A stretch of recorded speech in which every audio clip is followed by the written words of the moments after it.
Hi, I'm Mayowa Alabi, and I'm OnPeople.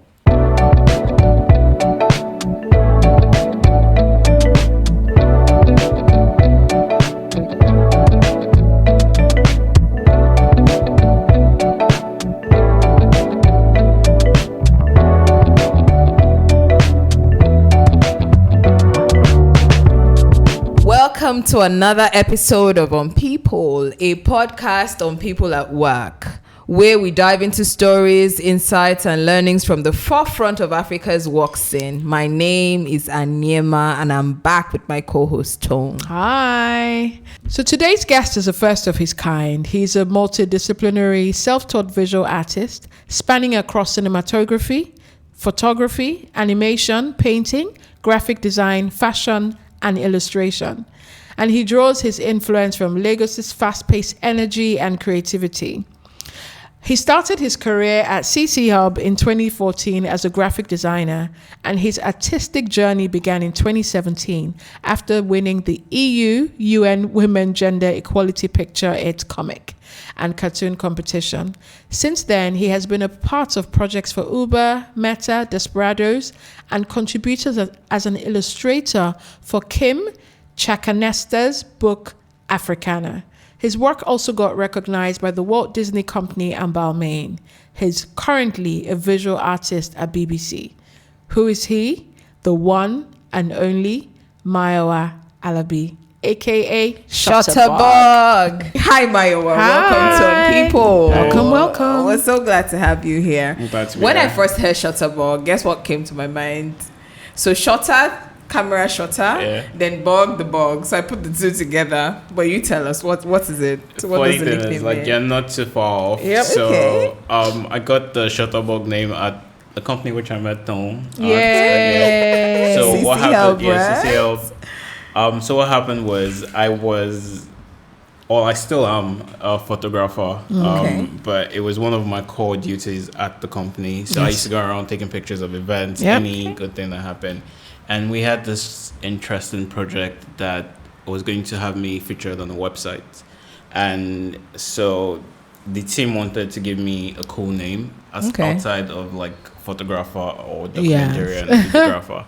So I was given the mandate to go find like a cool name for myself. So I started like finding cool names for photographers like outside of photographer, and I stumbled upon Shutterbug. And I think up until that point I never heard the name before. Okay. So I went back to the team and I was like, okay, I would like to go by Shutterbug. Okay. And from then it just stuck. I think initially Shutterbug. it started off as a, I guess, taunt. People were just going around and saying Shutterbug because trying to taunt me. But then I changed my Twitter handle to the name, but I spelled it like in a funkified way. Okay. And then it just stuck ever since. It was That's became so Shutterbug. good. So you switched it on the people who were trying to taunt you. Yes. Nice. Well, usually starts like that, they tease you and tease you, and then it you own sticks. it. Yep.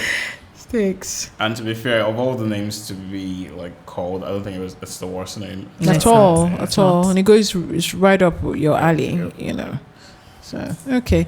But where would you say your artistic journey started from? Like, and how? Because I'm thinking you studied political science and government. Yeah. Can't believe I laughed. Government now. It's interesting because I feel like I don't remember that you ever studied that. But yes.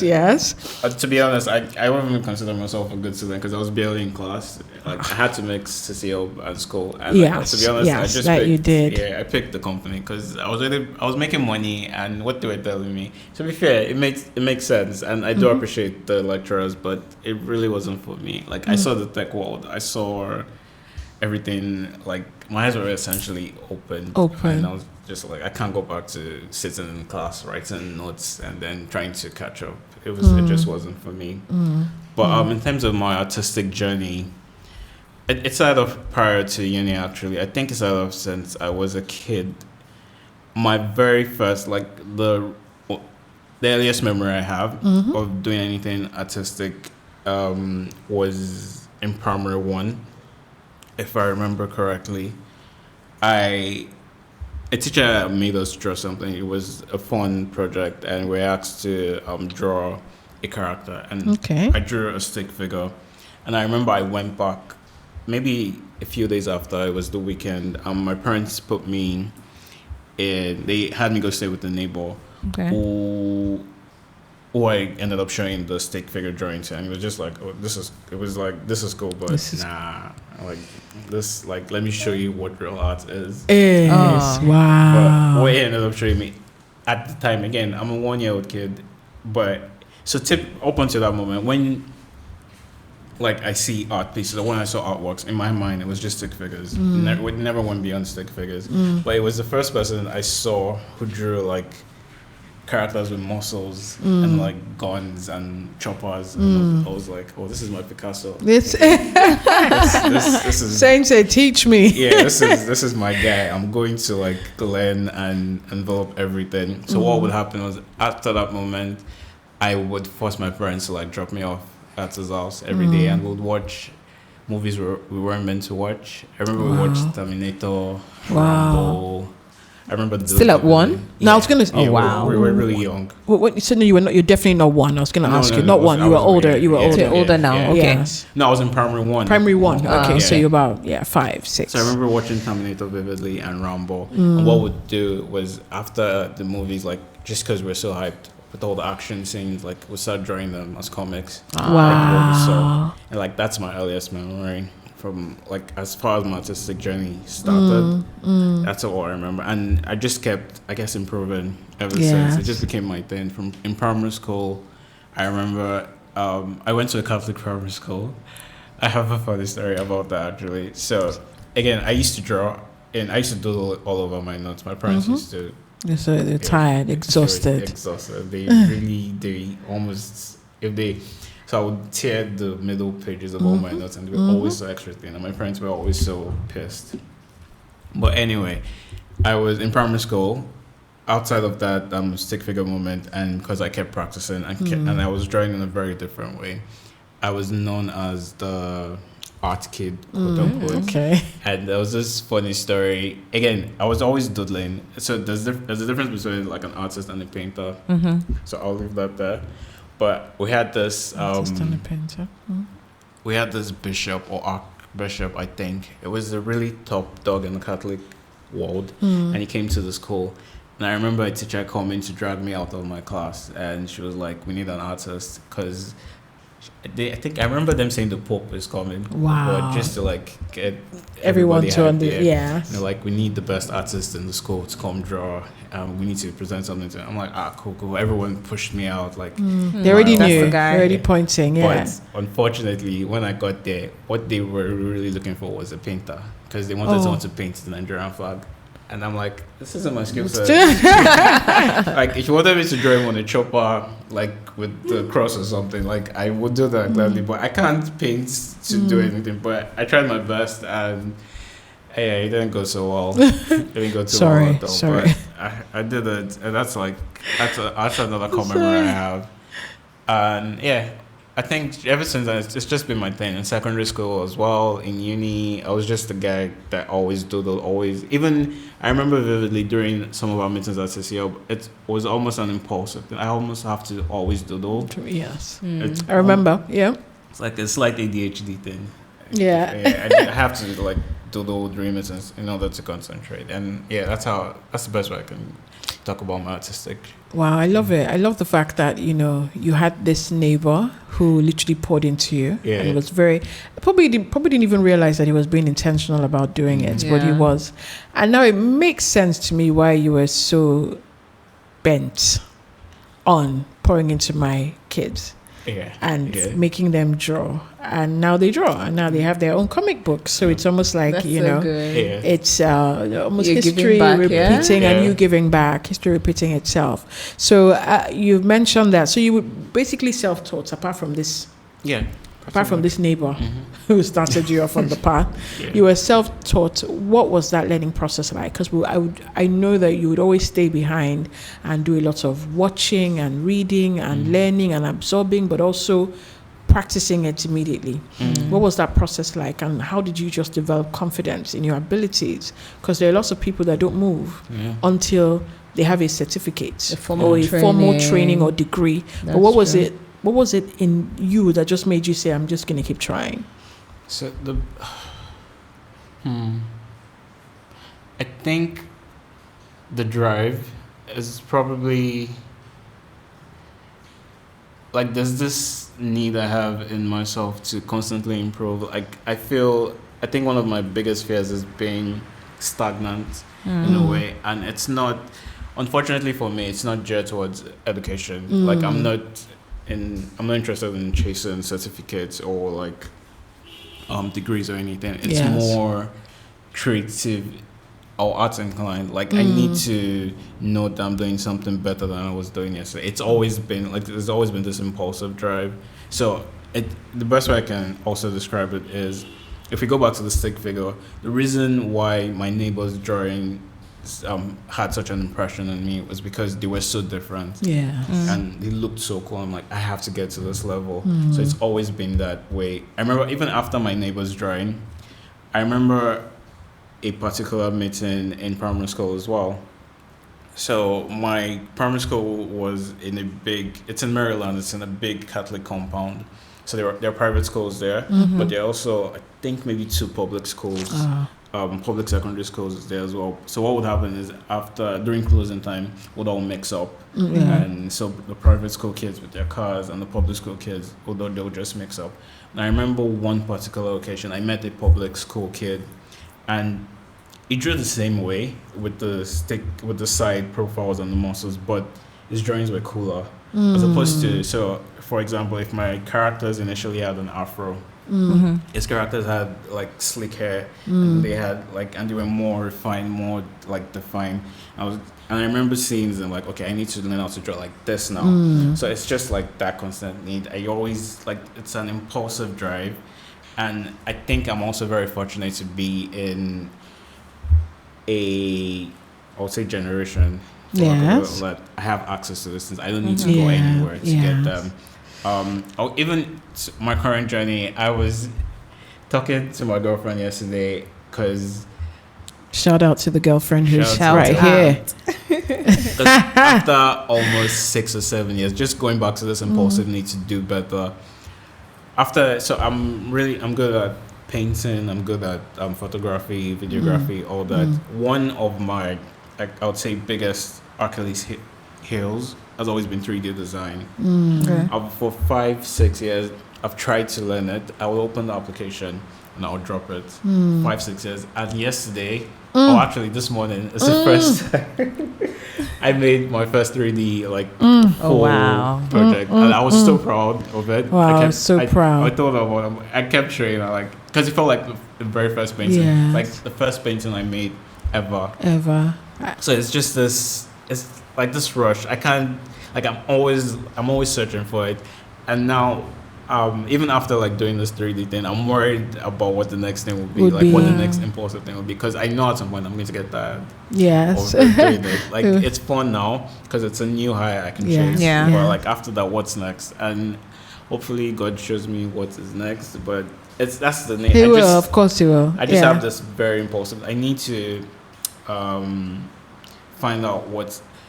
It's I won't say I compare myself to people, but if I see someone doing better than me, doing something really good, my question isn't, wow, how can I be as good as this person? It's almost like I want to learn how to do exactly what he's doing, not to be better than him, but just to learn. How did he get there? what's the journey? What's the process? And and I always do that my own way. Yeah. Because most people, they go through the, I guess, academic routes. They go to schools and whatnot. But I know if I know myself, I can't sit still.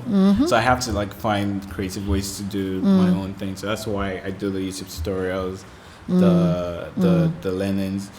Oh, but okay, to be fair, this 3D upgrade I just got, it's the first time I actually had to go to school to learn something. Yeah. So I'll give education has its props. It does, definitely. Amazing. I like that. And because I mean, even before you said it, I was like, there's a self-drive. And I think it's even knowing that there's something is possible, and saying, if it's possible and someone else can do it, then I can do it. But you said something I'm going to debunk now. You said I can't sit still. I can't sit still in school, or I can't sit still in classes. But I've seen you sit still to figure things out for so long. You'll be there saying, I don't know, I can do it. This 3D, I'm sure you sat still so many times, but it's just a different kind of sitting still in your mind, right? You know, I would phrase it, like, I keep saying what I would phrase it does, but the best way I can describe it is it's almost, I was talking to my girlfriend about this as well. I know for sure I have ADHD. So has it been tested? And I know for sure, and it's almost like it has to be it's specific things like I will willingly focus on, but outside of those things, for example, I was the 3D render I was working on. I started working on it say by 10 p.m. and it finished until 4 a.m. and it was just I couldn't stop. It's almost like if I'm not going to be able to sleep until this thing is done. It's like me and my books. Exactly. But if you put, I don't know that's something I don't really like. I can't think of anything. I like a lot. Office work. Office work? Well, not even office work. I was going to say reading, but no. Or anything structured. Anything, exactly. That's it. So anything that's structured, that there's like a system to like you have to go through like a particular approach. Like it's just anything straightforward essentially. I have a hard time just sitting still and like focusing, because I feel like I have a need to just get up. I have to be able to get up and come back. But if you put me down and tell me to sit still until this is done, it's just really difficult for me. I need to be able to move my body. That's the best way I can describe it. Yeah. Love it. Thank you. Yes. So, I mean, I took a few notes from what you've said. I mean, creativity outlets. It seems to me that you always have to pour out what's in your mind. You know, I describe that as creativity outlets, and then the innate desire for you to grow and to evolve and all that. I found that really, really good.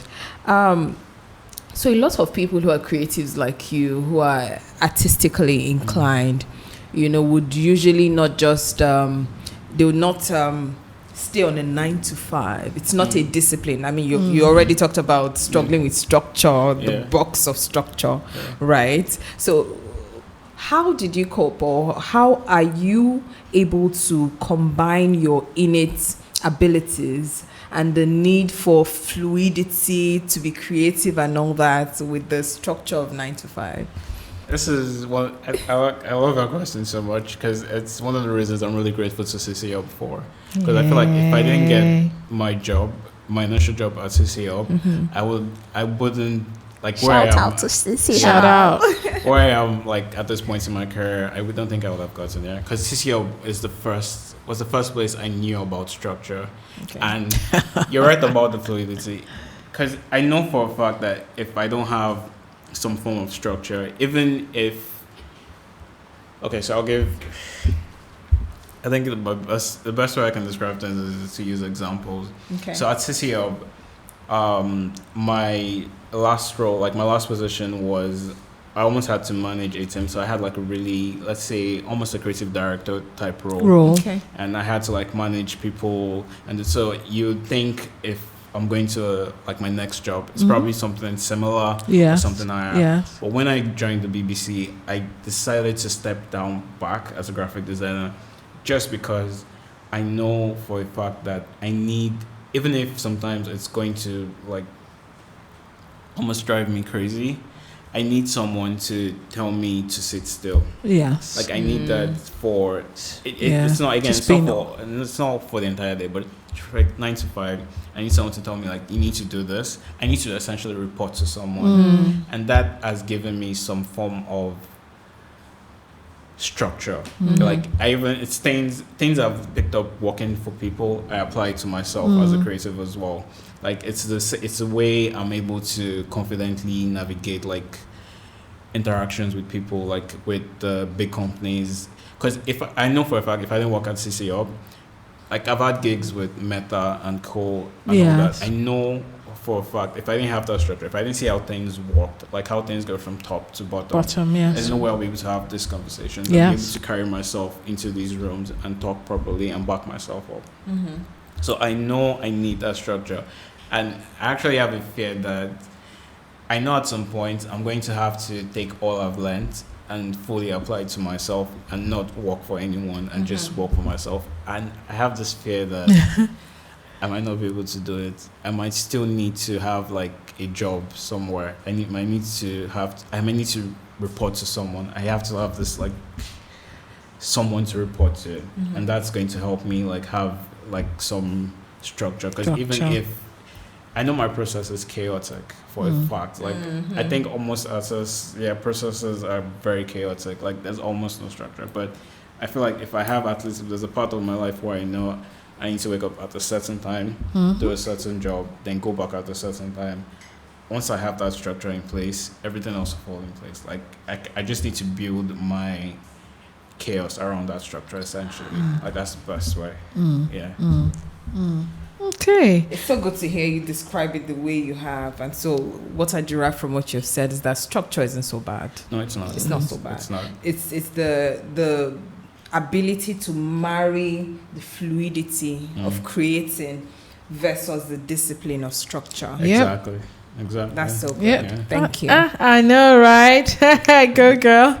Yes, I like, and I think it's very important to know yourself. Know yourself and also know how you work. A lot of people don't seem to know that, and so they just go in and just be anyhow. Yeah, I see it with a lot of like artists and people, I guess, in the creative industry. Especially people that just go at it right outside of uni, like they leave uni, they've never had a job, they've never held a job down, and they just start like their creative journey. It's always it's very clear. Yeah. It's even very clear, really.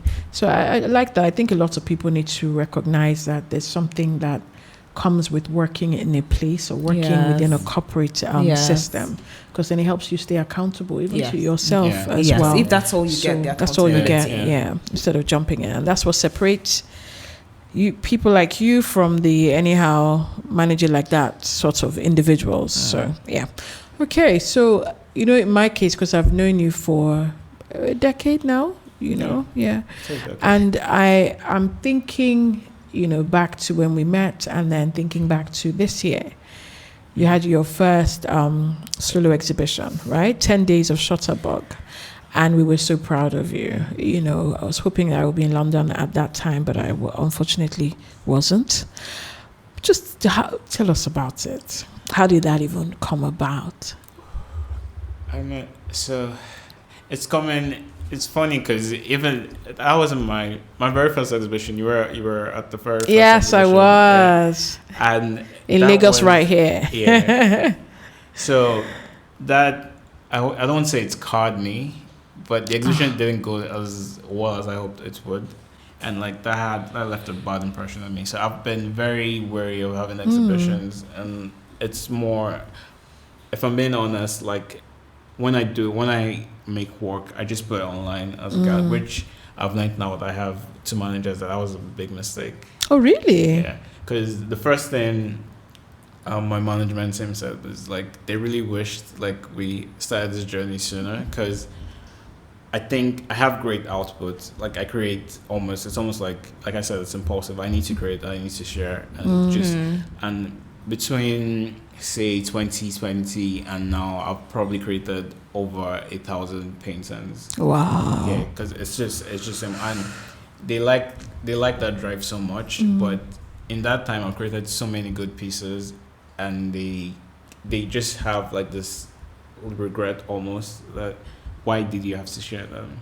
Like this, what you have is such good work. Like if we had kept it under wraps for like a good year or so, and we presented it to galleries, like if the galleries had the first look, like we would be having different conversations by now. Never too late. Yeah, it's never too late. So now it's more, I'm now refining my process essentially and trying to create more as an artist essentially, and not for the gaze of people. So it's not, I won't lie, it's not easy. My girlfriend has been on my case about it because we both talk about my impulsive need. So it's almost like I kind of help it. Like once I create something, I need to put it out. Like it's almost like there's an itch. I need to put it out immediately, and it's not. It's for people to see, but it's also the validation. Yeah, I won't say it's about. I won't say at this point in my career. Yeah, but I mean, at the start, it was validation. Yeah, at the start it was validation, but at this point, it's almost like inbuilt. Like I need once I create, I need to share. Like what's the use of keeping it? Honestly, though, I can understand why. I think as people who create, some people would tell you that they create just for themselves and just for the point of knowing that they have created. But most creatives, and I'm saying creatives very broadly because a lot of people are creatives, but a lot of creatives, they want their gifts to find expression, and they want that expression to be expressed and expressively seen by other. That doesn't happen in your closet. Thank you. So I can get it. I get it, and I understand why. But I also think that even you sharing is what has built your profile. I look at your Twitter handle, your Twitter. I mean, there was a point where you just had like a few thousands. 8,000 less than and now you have like over 20,000, almost close to 30, and that has come from you sharing. So it's not lost, it's not wasted. It's it had its benefits. Definitely. But so what did that solo exhibition mean for you professionally? Was that a stamp, and especially now that you have managers? It's honestly, it was more confirmation that I am on the right path, and it's like almost building myself up from scratch again. It's like almost like the very first exhibition I had in Lagos, where no one knew me. When like you said, I had probably 1,000 followers. No one knew Shutterbug, but now it's like I've gone through this cycle where I've put my work out there, I've put my creativity out there, and it's done its job of at least making people know me. And now there has to be like a new cycle where it's less about me and more about the work. So that's what I would say the London exhibition was about or is about. So it's more, now I'm in the phase where I'm trying to do less with myself. I'm trying to be the anonymous person and let the work speak for itself. Like I want people to have a connection with the work rather than with the artist, because I feel like I'm a vessel at this point. I'm creating the work, and the work is for the people, and I want like my life outside of that, like separate from that, and that's what I'll say about the exhibition. You feel like you're a vessel, and the work is for the people. Work is for the people now. Like it's less about me. It's more about creating for people to have experiences with, like the work is for the experience of people. You've really come full circle, haven't you? Awesome. And being Lagos based, how has that shaped your perspective? I know coming from the days of you being on a downfall from behind and filming or taking pictures or doing all that, how has being, especially going out, being in London?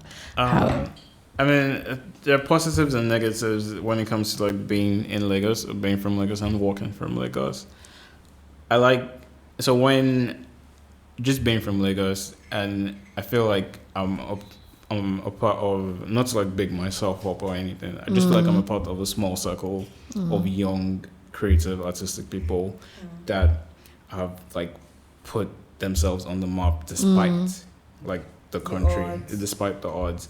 And if people, so it's almost like when people, so let's say a company is looking for an artist, and they want to do something for Africans, for example, say, I don't know, the UN wants to do something for Africans.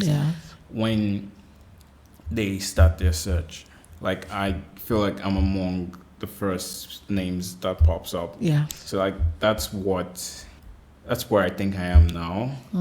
And that's what I would say is the benefit of working from Lagos. But outside of that, it has its challenges. I'm afraid I'm at the point where I need to leave the city to grow. And it's such a challenge for me because it's like most of my work is shaped by Lagos. Like almost everything I put out, like it's almost like I'm telling a story about Lagos. Yes. And now I'm worried that if I leave the city, it's almost like losing my voice or losing my source of inspiration. Yeah, like how will I find my inspiration outside of that? But I have found that Lagos comes in different forms. Sometimes it comes with a British accent in London. So even though I have that fear, when I'm outside the country, it's never too difficult to find creative influences and find like inspiration. So I think I see myself being more of a nomad in the future, where I go from city to city and like I stay in those cities maybe for a year or two, if my wife will allow me. I was about to say, I hope I hope she's ready for this. if she'll allow me, and then just like take in the culture, create from what I feel, and then move on to the next city. It's like we're going back to the question you asked about me having to create constantly and having to but then I said about having to find like the next creative source of output, like going from painting to photography to 3D. It's almost like that, but with like paintings and inspiration. So coming from the London exhibition, and back now to who we are, Africans, right? Did you feel the need to defend the continent in any way, so by way of representation? Was there any pressure, especially from Africans? Oh, no, I won't say it's a fear because I don't really think I care. But one thing that's on my mind is people calling me a sellout. Because, like I said, eventually when I plan to be a nomad and travel all around, I'm going to, because the subject of most of my paintings at the moment are Black people, it's Black culture, it's how I grew up. But I know at some point, like if I'm going to be a nomad and go from one city to the other, it's going to have to change. I'm going to have to draw like white people, draw things other people can relate to, because I'm trying to tell a story of that particular story. So I'm waiting for it, but I'm not afraid of it. It's going to happen eventually. But for the exhibition, regarding your question, no, because most of my paintings, like I said, they are almost authentically African. Yes, they are. Yeah, so they just like they tell the African story, like they are what they are. People will see them like they almost automatically think they're African paintings, like that's what they are. But I'm at the point now where the team and I were trying to have, like, even they want me to be authentic as I am, but they also want me to be relatable. So it's more like we want you to tell your story, but it's like Afrobeats, for example, Afrobeats to the world. We want you to make music. Fine, Nigerians will enjoy your music, but your music needs to be able to transcend. Your art needs to be able to transcend people. Even if you're speaking your own language, you're telling your own stories, people need to be able to relate. Like, if I have a painting about traffic, for example, someone in Amsterdam needs to be able to say, oh, I have a particular story about this, like a traffic incident, just from looking at my painting. So like that's where I'm trying to get to at the moment. No, that's so good. Yeah. So as your worldview expands, your art will begin to expand as well, and to look like what you're seeing. Exactly. That's so good. Exactly. I like it. Your voice needs to be able to transcend. Of course, being a podcast about people at work, immediately I started thinking your skills need to be able to transcend as well. So our next question is from our community. Someone from our community has, and so I'll just read it out, as well. Person says, I'm 28 and I've been freelancing as a content creator for 3 years now. I make decent money, ka-ching, but I'm constantly anxious about where my next gig is coming from. My girlfriend keeps suggesting I get a proper job because she wants us to start planning our future. But every time I think about going back to a 9-to-5, I feel like I'm betraying myself. At the same time, I can't shake the feeling that maybe she's right. And maybe I'm just being immature about money and security. How do I balance following this creative path while also being a responsible adult? Am I just making excuses for not growing up? First, marry your girlfriend. Uh, It's alright. The funny thing is, I've had the same conversation with my girlfriend. I mean, I remember a period in my career where things were really good, and it's almost felt like a no-brainer to not have a 9 to 5. And the thing she said was, even it just falls back to the conversation about structure. Even if you're going to quit, like the fact that you're not sure where your next contract or gig is coming from, like it gives you, there's some form of imbalance there.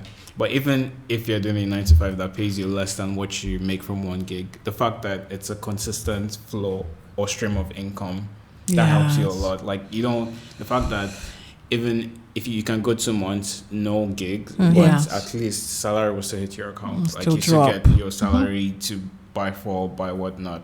Like that's good. I mean, I get paid decently at the BBC, and I'm at the point right now where I would say I'm in a cocoon, so I'm not essentially out there. So I'm not getting as much gigs because I'm trying to create stuff that will go out eventually, not go out now.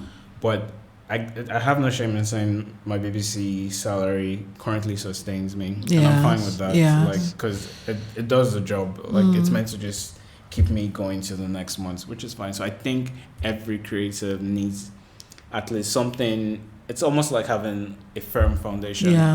It's like having, I don't say it's nepotism, but imagine like you had rich parents, for example, like they had like $1 billion.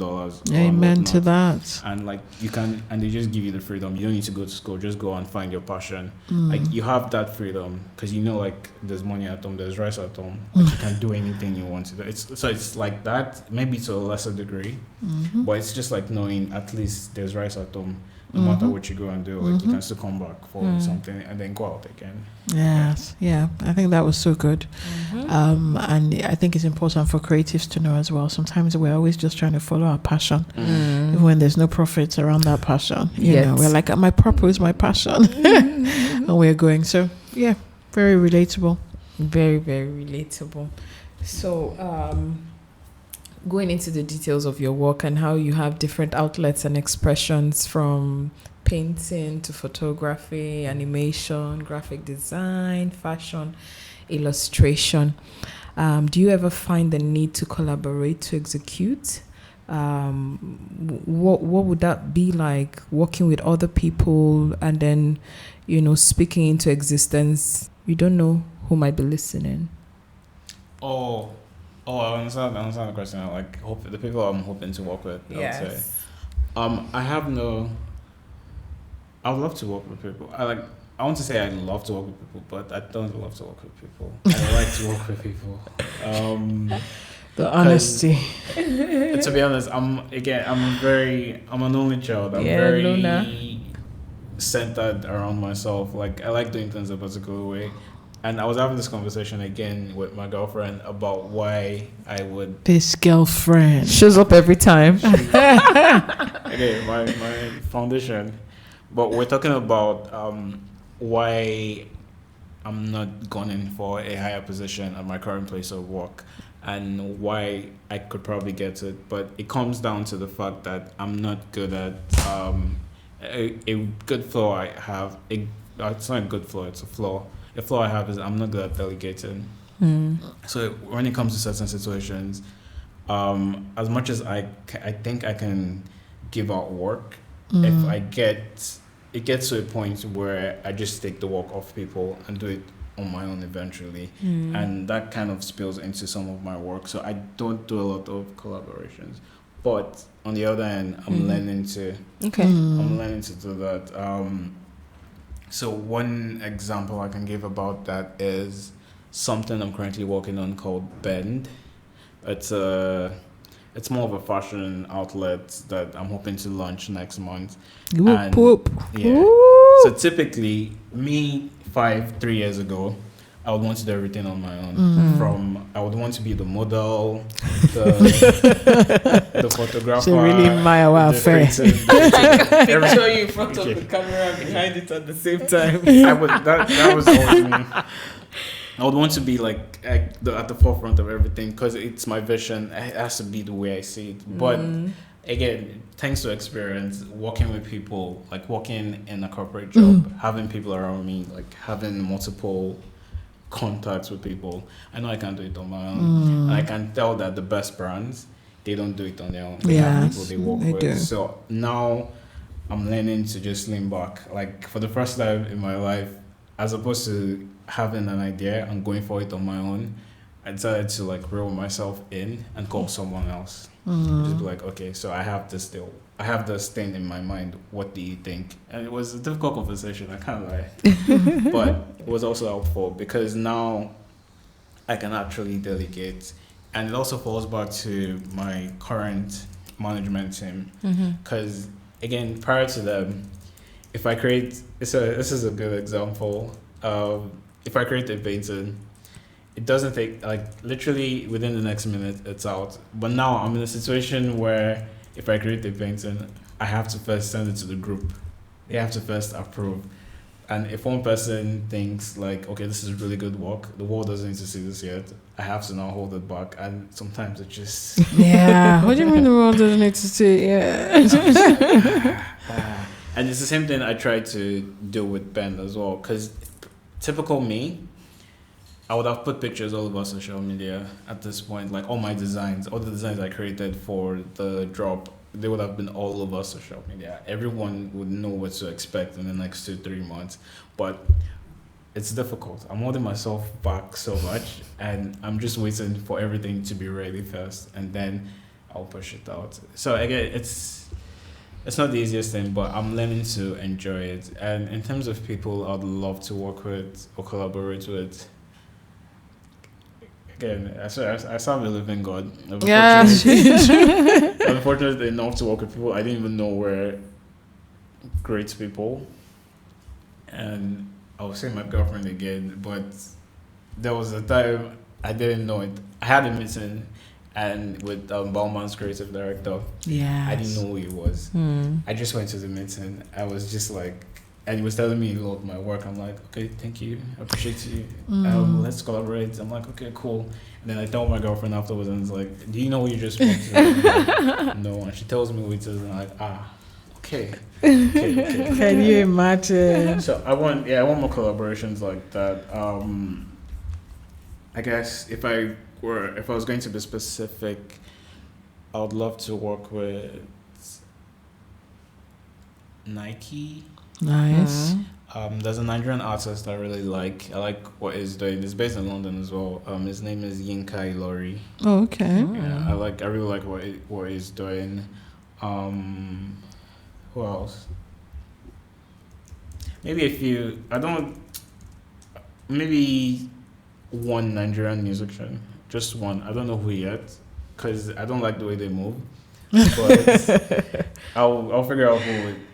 Okay, maybe I'll take it outside Nigeria. I'll say I'd love to work with a musical artist. Okay, that's good. Yeah, so hopefully someone who understands like creative direction, maybe not to make music per se, but just to be a part of the process, see how they do their things, learn from it, and see how I can apply it to myself. Awesome. That was so good. So good. Very good. We won't let you leave without you doing one book, one movie, one song. So, Mayowa Alabi, what's your one book? So I'll start with the movie, because the book is so difficult. Okay, so one movie. Okay. Oh, no, actually. Okay, we can start with the book.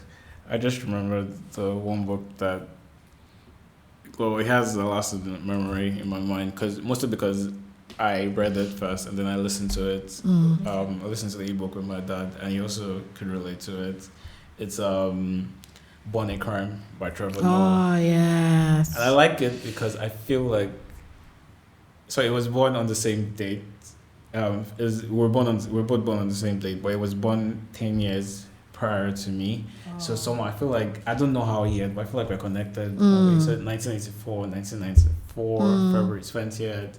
And I feel I need to meet him. I think there's something there. But outside of that, the book, I could relate to almost everything he was saying in the book. And it almost sometimes it felt like it was my story.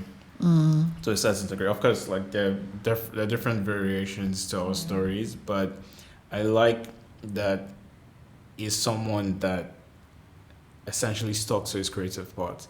and he has become what he has become now. And it's almost like an inspiration for me that even if sometimes it doesn't make sense, and sometimes I don't stop to smell the flowers, I'm actually growing, and I'm going towards where I need to be. Awesome. Trevor Noah, if you're listening, Mayowa wants to meet you. Let's make it happen. Oh, yeah, that's true. I've gone ahead. So he has this podcast called What Now? Yes. What Now with Trevor Noah? It's called, she's Nigerian. Yes. What's her name? She's Igbo? Yeah, she's Igbo. But that's all I remember now. But I listened to. Yeah. So and she just had a baby. Yes. Christiana. So I'm so confident I'm going to end up on the podcast. Yeah. I sent her a DM. Oh, wow. She didn't respond. I don't think she'll respond. Christiana, she's coming. She's coming. Yeah. Well, I'm just sending this in advance, but I'm going to be on the show with you and Trevor one day. And I'm going to remind you about this DM. She hasn't seen this one day. So I just wanted to Christiana and Trevor. No, I really do like him. Movie. My favorite movie, just because it's the one movie I vividly remember crying. When I watched it, is 3 Idiots. Oh, wow. It's an Indian movie. Yes. It's fun. It has a bit of everything. There's drama, there's comedy, There's life. There's life there. And I remember watching it. So I didn't want to watch it initially because I thought Indian movie. I take offense. Yeah. Yeah. No. But I'm like, it's 3 hours long. But you have if you were in the cinema, you'd have a break in between. Oh. I saw it on my friend's laptop, and I remember he was pushing me, just watch this movie with me. And then I saw it, and it ended. I'm like, wow. At what point did you cry? No, don't do any spoilers.